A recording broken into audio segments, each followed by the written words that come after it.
yote utoto wangu, hata nimekuwa nilikuwa sijui neema, lakini leo nimesimama na kuhubiria, nasema ni Yesu. Nasema ni Yesu. Nasema ni Yesu. Nasema ni Yesu. Nini yako itakufikisha mahali? Ile damu yako. Vijibani damu yako. Damu sana mama. Damu ya mwana kondoo ndio ambayo inakutoa ulipo na kukuweka katika uzima. Amen. Amen. Somebody shout hallelujah. Somebody shout hallelujah. Somebody shout hallelujah.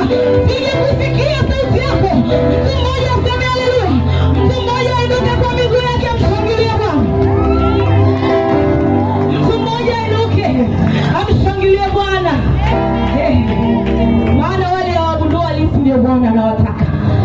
Ndio anaupendeza moyo wake.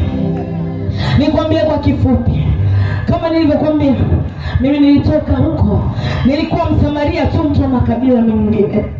Wala sikustahili Bwana kanistahilisha.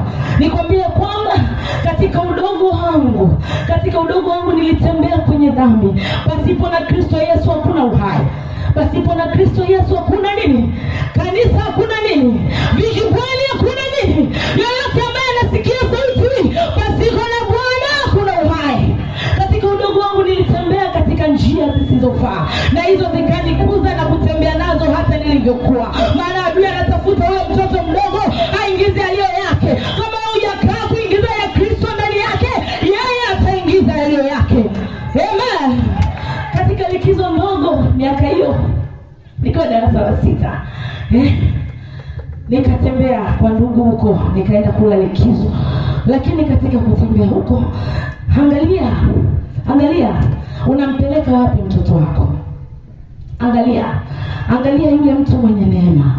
Kama muamini Kristo ambaye anaweza akatembea na mtoto wako. Kama unamwombea, muombe sana. Mimi nilikuwa katika maeneo ambayo sikuombewa, nilikuwa nikiachiwa naenda kwa ndugu. Lakini katika ndugu hao huko nikakutana na magazine za masuala ya kimapenzi, masuala ya pornography. Haleluya. Kuna mtu atapona mara hapa. Kuna mtu atapona. Kama bado hujapona utapona. Nikwambia kwamba